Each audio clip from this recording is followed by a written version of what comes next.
here. Okay, so we are recording. Just to catch up with the recording, we have Speak Write Play with us today, who offer editing and translation services. Wonderful sponsor of our conference. So excited to have them bring their knowledge base and education and training to us. And just note that there is a Q&A box if you have questions, and we will get to all your questions at the end.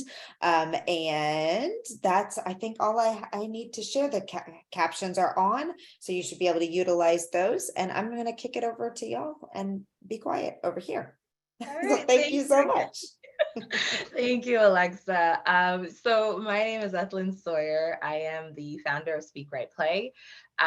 This webinar, I hope you're ready, because I love engaging with participants whenever I do something. So the editor is in the details. We're going to be talking about editing, working with an editor, answering some questions, explaining some things, and doing some activities. So let's go ahead and just get started. Let's get right into it. So again, my name is Ethleen Sawyerr. I am the founder of Speak Write Play. I am an author. I've had my academic work, creative works published.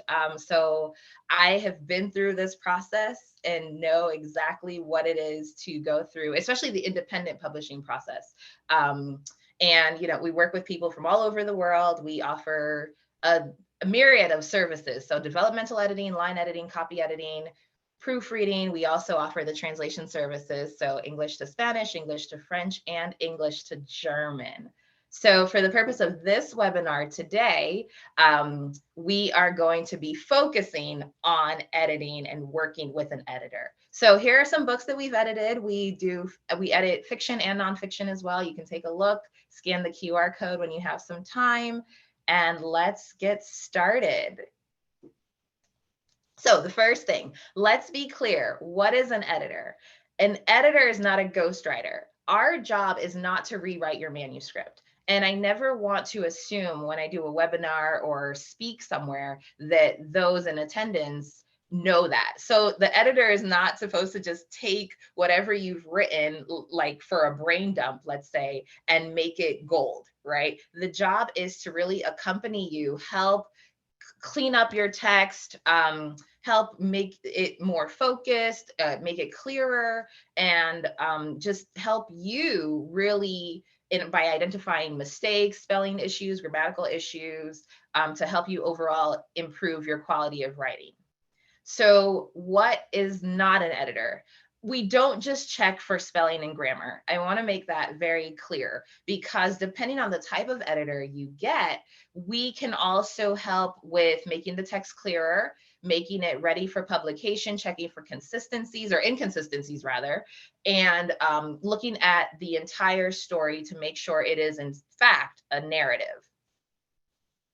So let's talk about the finer details. When we talk about the finer details, the first thing that we want to do is make it very clear that there are 4 primary types of editing, right? When you think about editing and editors, there are, I call them layers. There are layers or tiers to editing. The developmental editor is the one you go to when you are looking at the big picture of what you've written.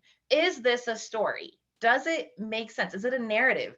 Especially when it comes to fiction writing, what are the themes? Are there themes in my text? Is the information presented in a logical way that makes sense? Did I develop my characters well?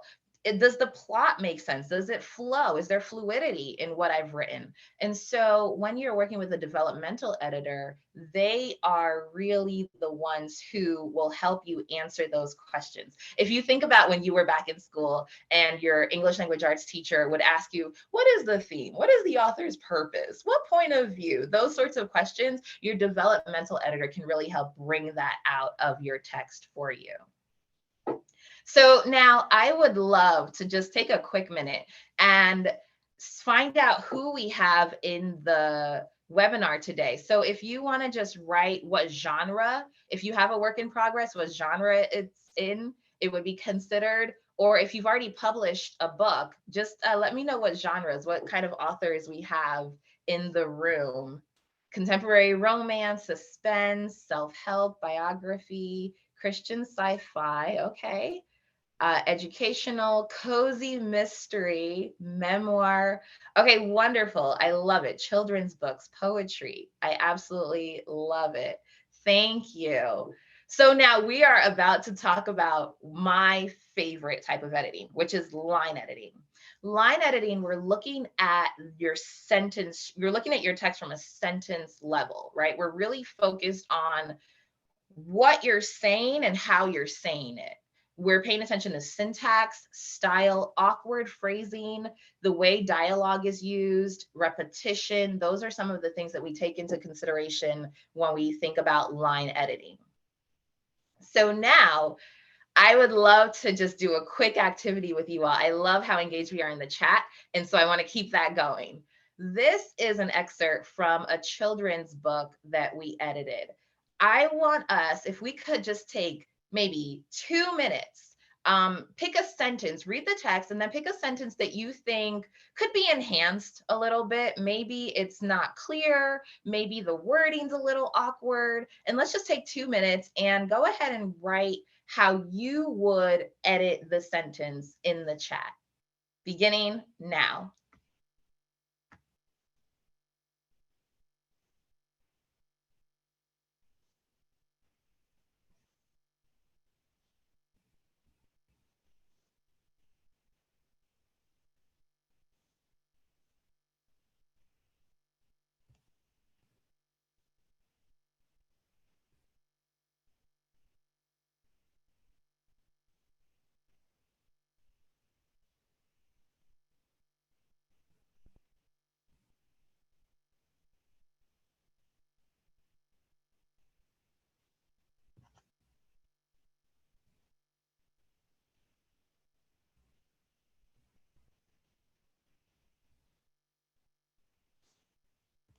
One more minute.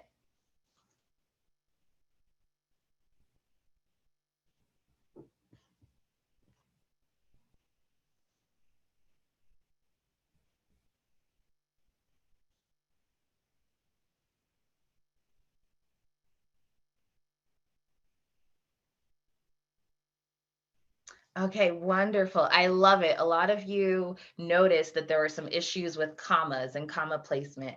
Beautiful. So let's take a look at how this text was edited. So the first thing, the dad is addressing the daughter, right? And her nickname is baby girl. So we need to separate baby girl with commas. But I wanted to draw your attention to the middle of the text, middle to the end of the text, the sentence that begins with mommy. Mommy passed each sister a plate with a turkey sandwich, strawberries, bananas, and red grapes. Now, when we read that sentence, it's a children's book, right? It's a little too vague. So one of the suggestions that suggestions that was made for this text was quantify the food items, because it helps give us a better picture, a clearer picture of, what exactly each sister had on her plate. So mommy passed each sister a plate with a turkey sandwich, 4 strawberries, 6 banana slices, and red grapes. And then if we continue looking at the original passage, as they sat, who's they? Where were they? Like, what did they sit on? Those were some of the questions that came to mind. So the edit was then done as the family sat on the picnic blanket and ate. Leah looked toward the birds chirping in the tree nearby. So you can see that a lot of work was done to reconstruct this sentence, these sentences rather. And it's, again, the idea is just to help get a better picture, give the reader a better picture of what's going on in the story. Wonderful. So we're going to try this again. And you all did such a fantastic job with the first run that we're going to do it again. Okay, so how would you line edit this passage? Now, again, you can pick a sentence that you think could use some work and actually correct that sentence in the chat, or you can just tell us what the issues are that you've identified.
All right, we'll take one more minute. I like what I'm reading.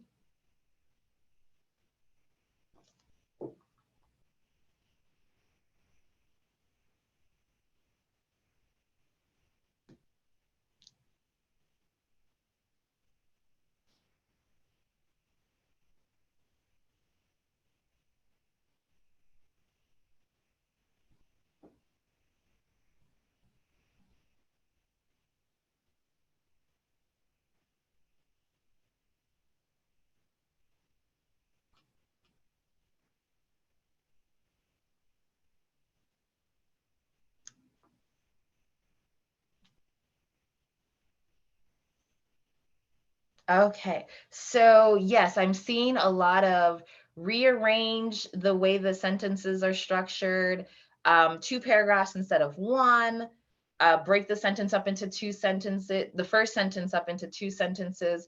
Okay, the final line, a loan cannot be occupied. So let's see how this text was edited.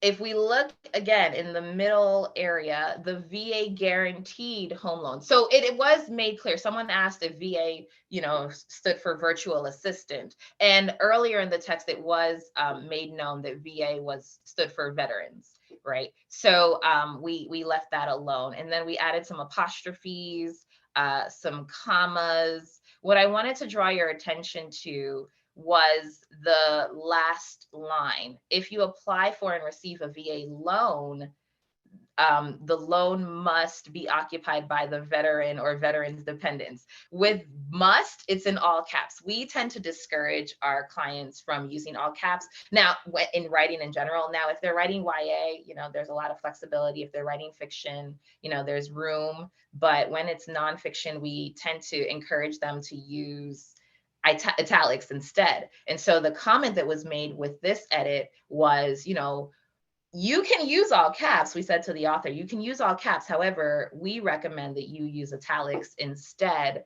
And so that was just a preference. And we also noted that they wrote the loan must be instead of the home must be. Yes. So with a line edit, you have more flexibility as far as what to keep and what not to keep. For this particular client, I will tell you that they wanted very much to maintain their voice. So although many of you are pointing out some things that should or could have been done to enhance the text even further, as editors, we have to know our clients. And if we know that an author is very much attached to their voice and their way of writing and speaking and communicating, then we can't take too much away from that. I saw that many of you wrote some comments. Yes, and you're absolutely right. Get rid of the semicolon, make it a period instead. That's a stylistic choice. Grammatically, the semicolon works. However, again, because of this particular client, we try to address the more gross, the more obvious issues when we did the edit. So when it comes to editing, we try to show versus tell, right? Instead of just saying outright that the character is angry, we want to show that. How do we show that? As the writer, we say, their face became flushed, his throat tightened, and his voice rose. That lets me know he's pretty upset, right? If she's cold, instead of just saying she's cold, she pulled her collar up, tightened her scarf, shoved her hands deep in her pockets, and turned her face away from the biting wind.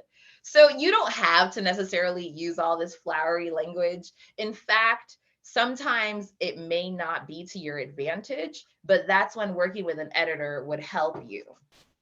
If your character is tall, your reader can deduce that by saying that, everybody has to look up to them, or they have to duck when they go through a door. So these are all other ways for you to communicate something about your character without coming out and saying it. Here's an example. We can tell the reader, Christy spoke quietly to the teacher when she confessed that she stole the doll, or we can show the reader by incorporating dialogue. Christy whispered, "I took the doll, Mrs. Jones." And that lets us know that Christy quietly confessed to the teacher. So again, it's activity time. We're going to take 90 seconds take a look at this picture, and I want you in 1 or 2 sentences, show me what's going on without telling me to the best of your ability. Begin.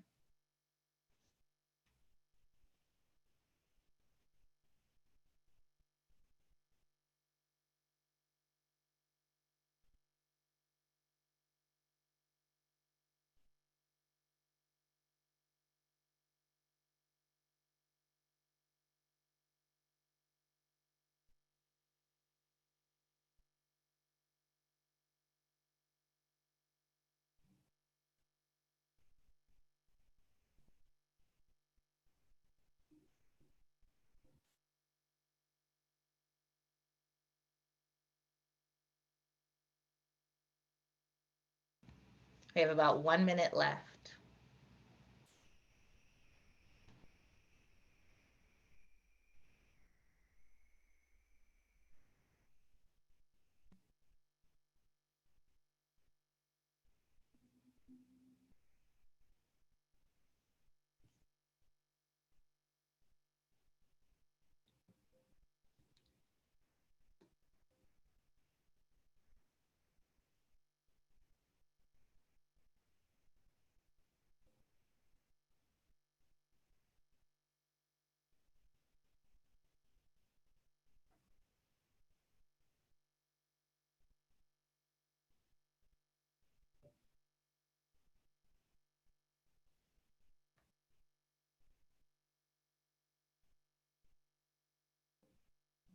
Okay, so let's read some of these. Karen wrote, looking toward the window, silence flooded the room. I love the use of flooded because it's dramatic, right? So all of a sudden there was silence in the room. It kind of creates this sense of there's something tense going on. Dad, are you still worried about, oh, I lost it. Dad, are you still worried about who hacked your computer?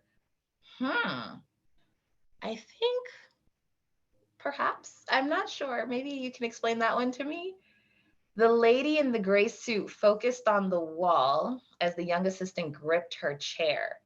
I like the use of gripped because, again, we have some tension there. Why is she gripping the chair? What's going on? What's making her feel however way she's feeling? Evelyn was concerned for her mom. She wanted to place a reassuring hand on mom's shoulder, but the most she could bring herself to do was rested on the back of the chair. Oh, I love it. I know there are writers in this webinar. It's so obvious. Linda hovered behind her mother, unsure if the other woman wanted comfort.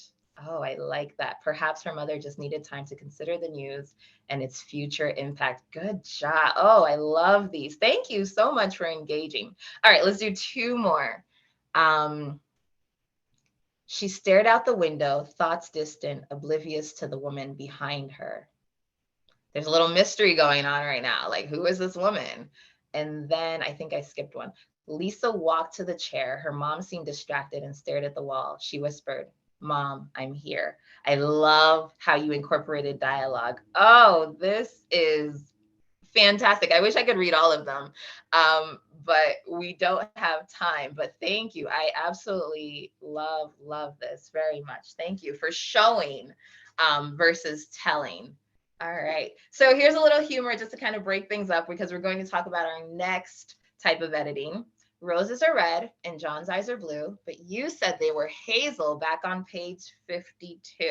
So a little copy editing humor because copy editors, they are looking at the text. They're checking for the spelling and grammar mistakes. They're checking for formatting. They're looking for inconsistencies.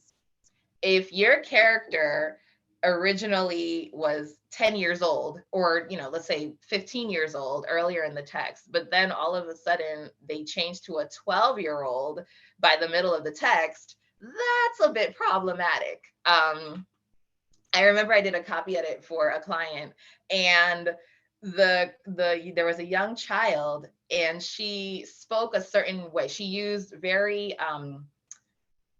vernacular, she used everyday speech, And then halfway through the text, she started using all this elevated language. And I said to him, is this the same character? I don't understand, because the way she's speaking has just changed so dramatically. And he hadn't even realized it. But copy editors, we look for inconsistencies and things like that. So again, now is your time. We're going to have you be the editors in the room. So let's take a look at this activity. And I want you to tell me how you would copy edit this text. This text is a little bit longer. We're still going to do the 2 minutes. So instead of trying to read the whole text, maybe just glance and see if you can find a sentence that could use some work. Now, we're not restructuring any sentences. We're just trying to notice any inconsistencies, any spelling mistakes, anything that could use further clarity. All right, let's go ahead. 2 minutes, begin.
One more minute.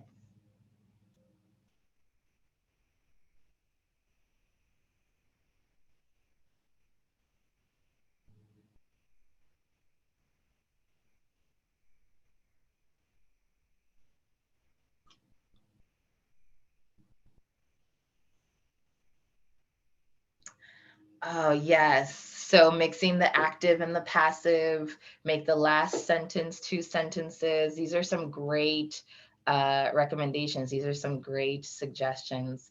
Yes, 2 different voices narrating the story. That's interesting. Eliminate the word experience. So we see some issues with repetition. So this is a text that it was a collaborative effort. I believe it was 9 or 10 women who came together and they wrote their stories about their experiences with colorism. So we're going to talk about this a little bit later, but author's voice is very important. I will tell you that for this particular project, we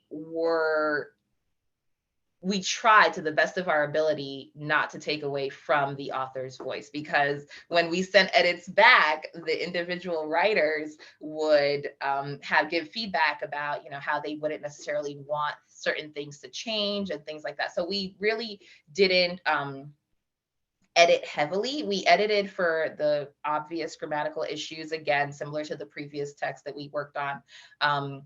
But we tried to maintain their voice in everything. So if you take a look at the edited version, now for a copy edit, one of the things, you all would not know this, but we would know this because we worked on the text, was each author had their first and last name attributed to their text. So we added the last name, and then as far as a sentence that really stood out that needed some work, we made some changes in that regard. So even though we do see one instance of experience being repeated twice in the same sentence, we wanted not to take away from their voices. Their individual voices were so distinct that we try to the best of our ability not to change too much, because it's a book about each individual woman's experience with colorism. So we wanted them to be able to tell that story in their own voice. So yes, I'm glad you noticed those issues, and you're not wrong at all. Those were some problematic instances, but for the sake of this particular project, we tried to maintain to the best of our ability their voices. All right, let's keep going. When life hands you melons, you need a proofreader, because clearly this is a lemon on the page. So proofreading is what we call the final sweep of editing.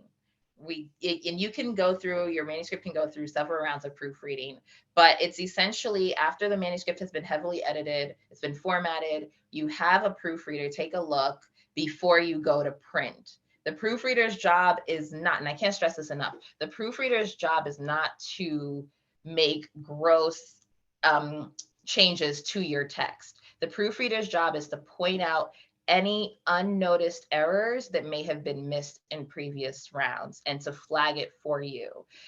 If you can, I recommend you send your manuscript to a proofreader in PDF form so that they don't have the ability to make the changes themselves. They can make comments, they can highlight things, point them out to you, but they're not actually going in and changing the original file, the master file. So we say that the editor is in the details, right? And you all throughout this webinar, you've had opportunities to be editors, and you've pointed out some amazing aspects of editing, and you've pointed out some great things about the examples that we've provided. So here's another activity for you all to do. Take a look at this text. And before we make any edits, I'd like you to identify what you think the issues are with the text. So let's just take 1 minute, identify any issues that you think exist with this text.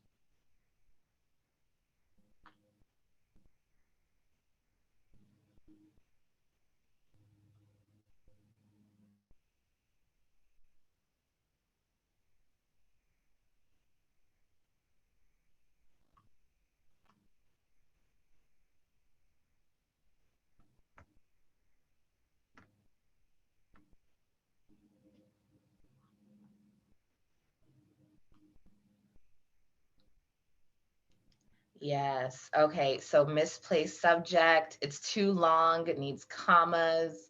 Yes. Very, very good. I love this. It's awkward, right? And that's what we said. That's what we noticed. We noticed there were issues with wordiness, subject verb was unclear, and the use of the passive voice. Very, very good. Okay. So now Peggy's ahead of me.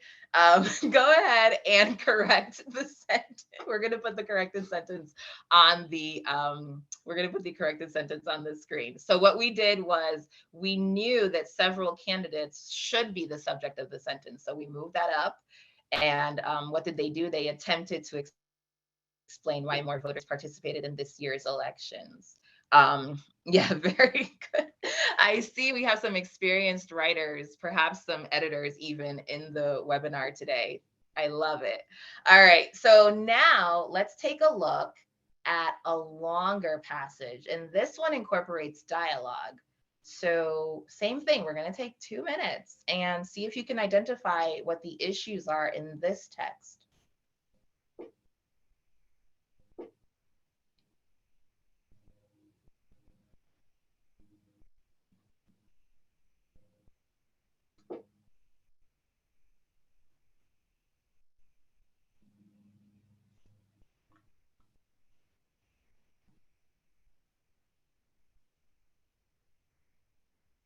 Too much passive voice.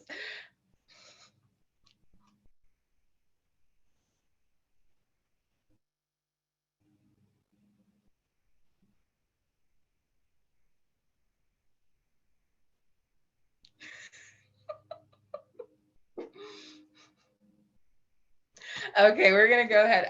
Yes, very good. I love it. Where are we? This is a text that is clearly not taking place in 2023. But yes, you identified that first line, there are quotes around it. It's being treated as dialogue, but it's not dialogue. And then the characters, they speak a certain way. So we broke it up. All the text looked like it was jumbled together. So in the dialogue, drinking calm you and drinking, yeah, it calms. Those are two different speakers. So we want to signify that by separating, putting a space between them. Yeah, they're formatting issues, a lot of dialogue. This is not a text that we have edited. This is just a sample. So, but for the purpose of this exercise, we thought it would be great for this webinar to present this to you. And you caught it. Very good. So now we're talking about style and voice. Your style is the way you write. We try to really edit for clarity, right? But we understand that as fiction writers, especially with fiction writers, that your voice is central. It's so important to the text, right?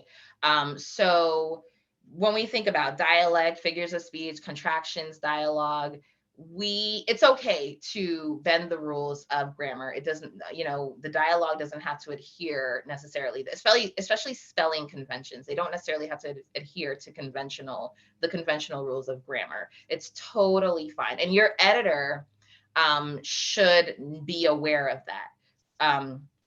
So if you have someone who grows up in the South, they speak a certain way. There are certain words that are common to certain areas of the South. And so instead of, your editor should be okay with you putting ain't or ama instead of am not or I am going to. That is what helps with authenticity. That is really what helps develop your characters and gives them their own voice. So I just want to make that very clear that you can communicate that with your editor. I have dialogue in my story. There are certain dialects that I'm trying to represent in my text through my characters. Joanna wrote, I'm fixing to. Yes, I'm fixing to is perfectly fine. If your character says I'm fixing to do something, your editor should not change that to I am going to do that. We can throw out the rules of conventional grammar, especially in the case of dialogue, to, again, like I said, have our characters sound more authentic. One of the questions, before I ask the question, in Oklahoma, y'all is singular, all y'all is plural. Yes. Oh my goodness, Gary. So I went to school in DC and I lived in Georgia real quick. And that I learned that very quickly. So thanks for pointing that out to us. All right. So one of the questions we get, how do I work with my editor to maintain a clear and effective style without sacrificing my voice? This, when we think about the author, editor, or writer editor relationship, this is something that needs to be communicated from the very beginning. And I think oftentimes there's a misconception that I write a book, I give it to my editor cleans it up, and then I'm good to go. But you really want to go through the edits your editor makes. Don't just accept all, no matter what anyone tells you, right? If you are attached to your story, you want to go through one, if you review your editor's edits line by line, then you get to learn perhaps what issues still exist in your writing. And I don't say that to be offensive, but I say that to say that you can learn how to become a stronger writer by looking and seeing what the editor consistently changes. Because maybe there is that one word that you tend to use a lot in your writing. And if you see the editor consistently changes that word or points that out to you, then that should communicate to you, okay, I have an issue with repetition and repeating this particular word. So let me be more conscious about that moving forward. So you can become a stronger writer by reviewing the edits your editor makes. But I also say that to say that there are some changes. If we think about it, editing, at the end of the day, it all boils down to their suggestions. Edits are suggestions, right? Some suggestions are stronger than others, right? If we're trying to have our text read a certain way or be grammatically correct, depending on the type of text that it is. But if there is something that your editor recommends that you change, that you don't understand why, it's okay to say, I don't understand this. Can you explain it to me? I encourage our clients to speak with us and ask us what changes we make, about the changes we make and why we made them. Because you may be rejecting a change that is critical to your text without even knowing it. And there's no such thing as looking a certain way or not coming off a certain way. If you communicate with your editor in that regard, ask them to explain things. A lot of editors will explain things. They'll cite the Chicago Manual of Style so that you can go look up the rule yourself. But if you don't want to do that, then a simple conversation. At the very beginning, we tend to have consultations with our clients ahead of time. So we do like Zoom calls or phone calls to get to know them, but also so they can get to know us. And you make it very clear. Some of my characters speak in a dialect that may be unfamiliar to you, or they speak in a dialect that I want to maintain. So if you see dialogue, if you see text, then this is what you're communicating with your editor. If you see dialogue or text in here that does not adhere to standard American English, that I'm okay with that. Like, you're going to see that and it's okay. You don't have to make it perfect, academic speech or anything like that. So having those conversations with your editors in the beginning will really alleviate some of that stress that may occur if you feel like they're taking away from your voice as the author while they're doing the edits. Gary says spell check and grammar check are also suggestive. Yes, they are, Gary. We love software. We love these tools that help us to become stronger writers, but just know that Microsoft Word Editor is not the final say when it comes to writing.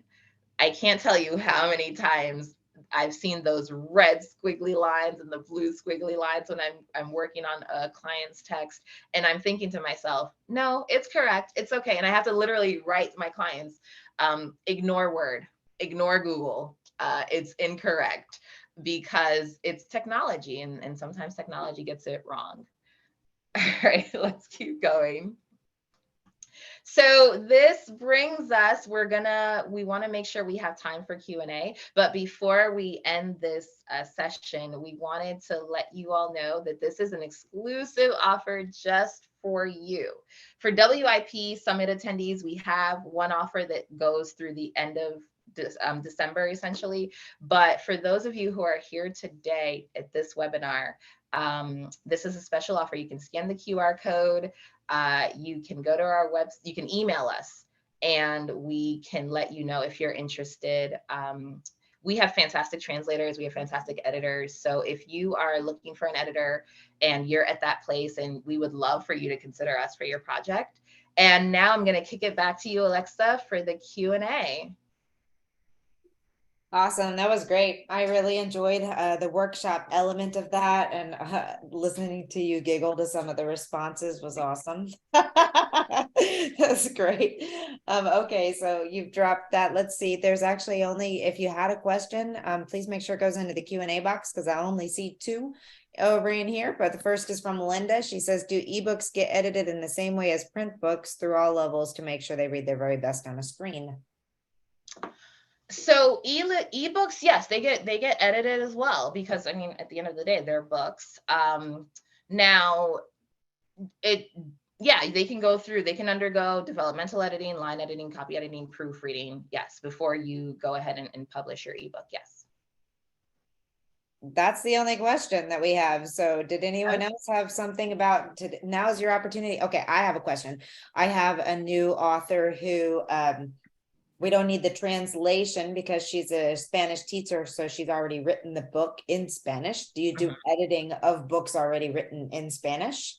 Yes, we do. We have some great Spanish editors as well. So editors and translators. We actually go through, when we do the translation process, we have a Spanish translator, and we also have a separate Spanish editor. So the book essentially gets reviewed twice by the 2 professionals.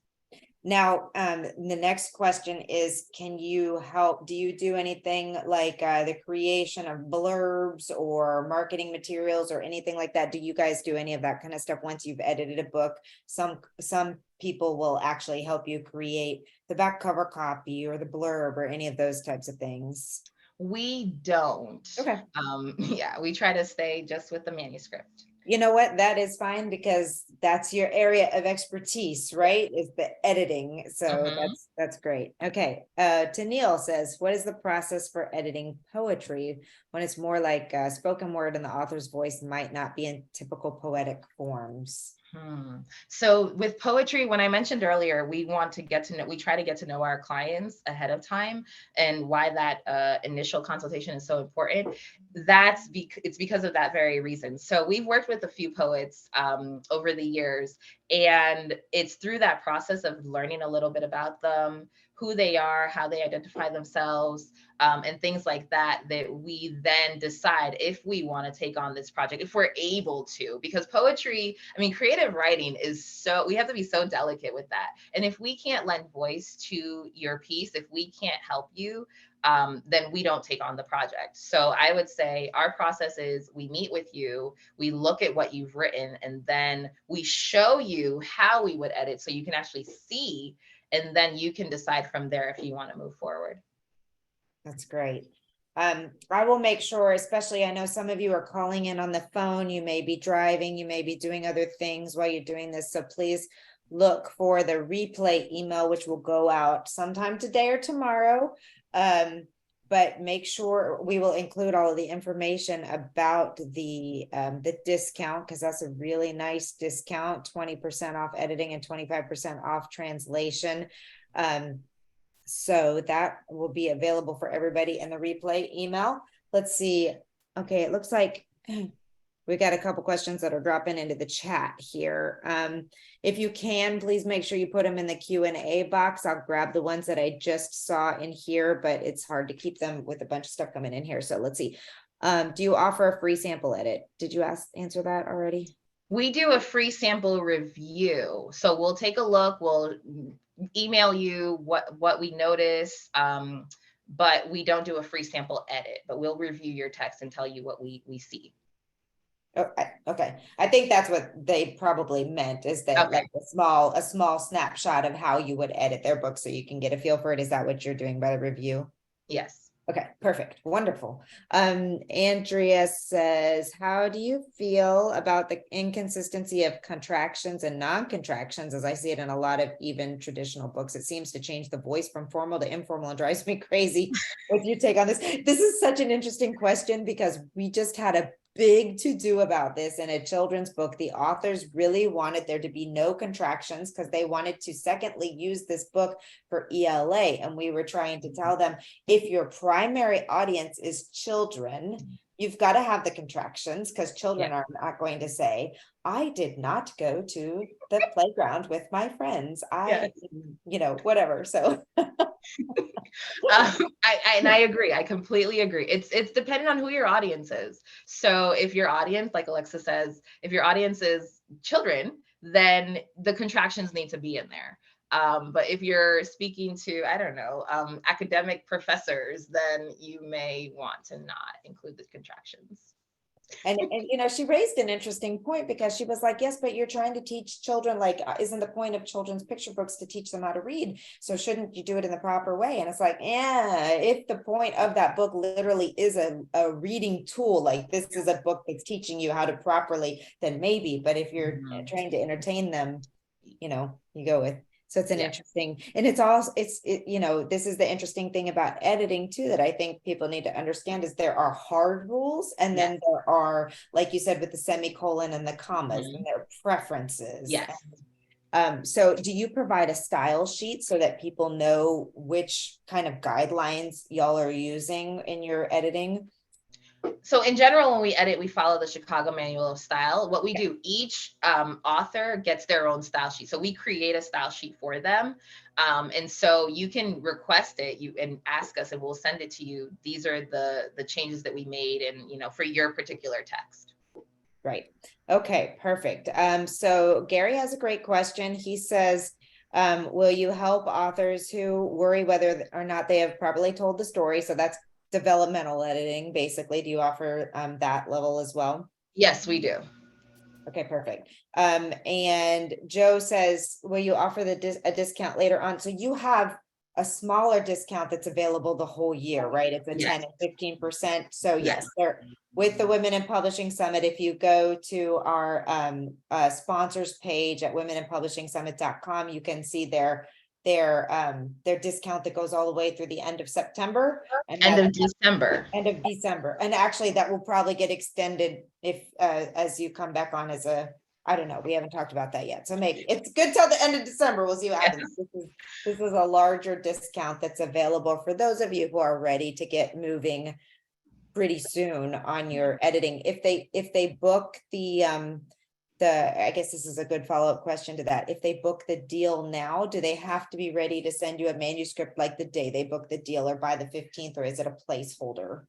It's a placeholder. That way you can secure a spot on our calendar. So if you go fill out the form and then you pay the deposit, then you have a spot. We're going to work with you when you're ready.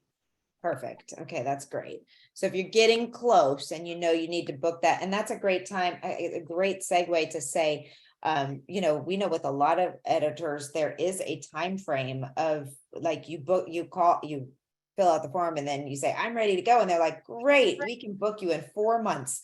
Generally, how long is your lead time or wait list for authors? It's typically 2 months. Now, when it's the busy time, everyone tries to get in before that Thanksgiving, Christmas, Halloween. Then we're looking at about 4 months out. But now we're about 2 months. Okay, good to know.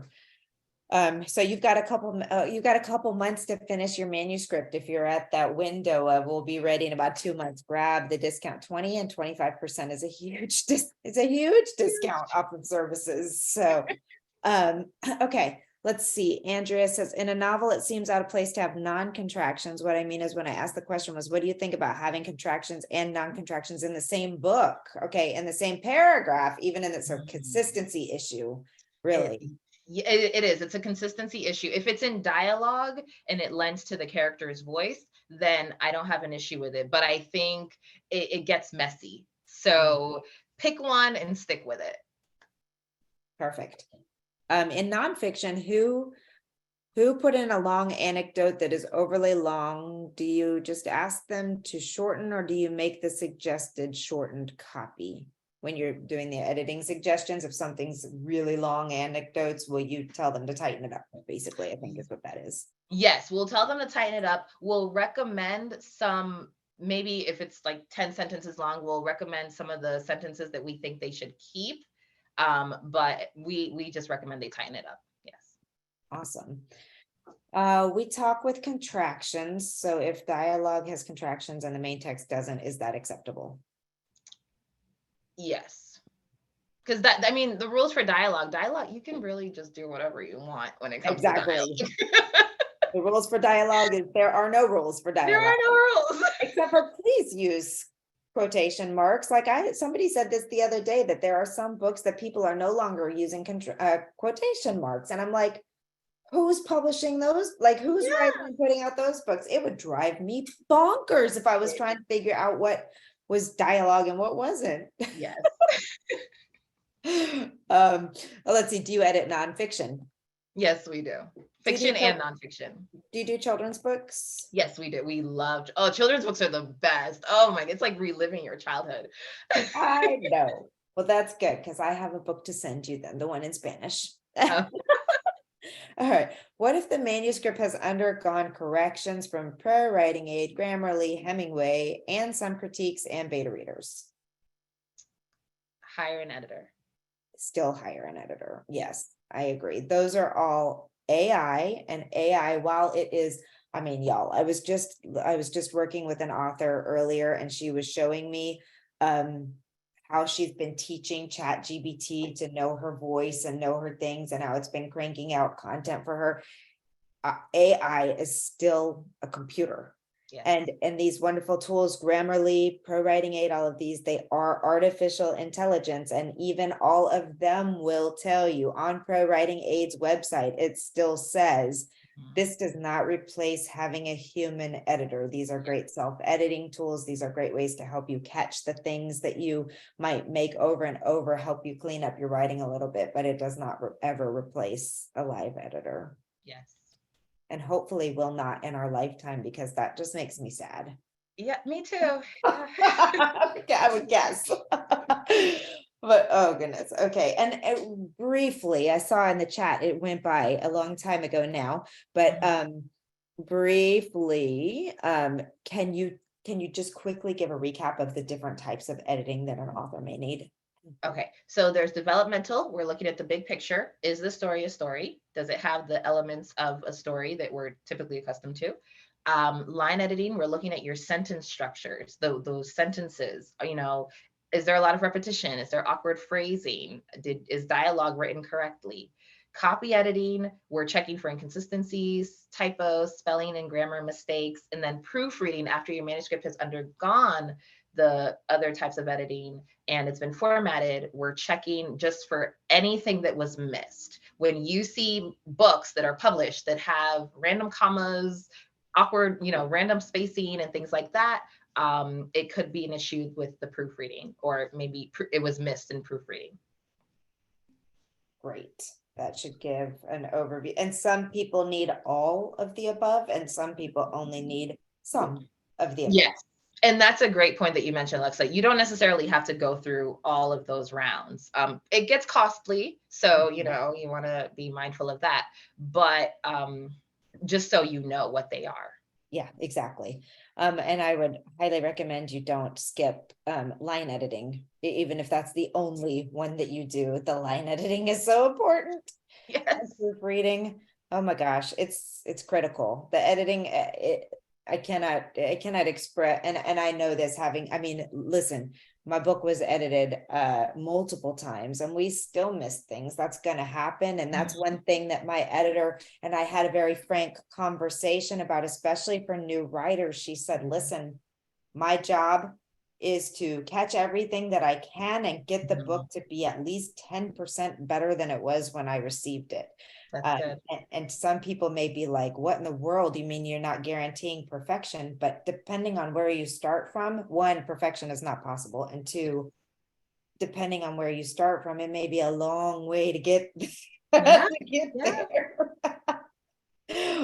We hope not, which is why the AI tools are really great, why using beta readers is really great, why going to writing critique groups and working with other authors and getting feedback through the process will really help you, so that when you do get to the editor, they're able to polish and shine as much as possible.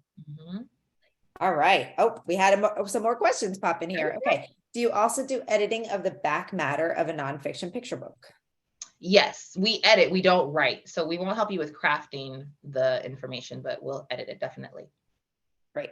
And yes, Rebecca, they do offer, she doesn't call it, what did you call it? You said not a sample edit, but a sample review, which essentially semantics, same thing. She'll let you know what they would catch and how they would do that. So, okay. This has been phenomenal. This was a really fun editing webinar. I have to say, I enjoyed this quite a lot.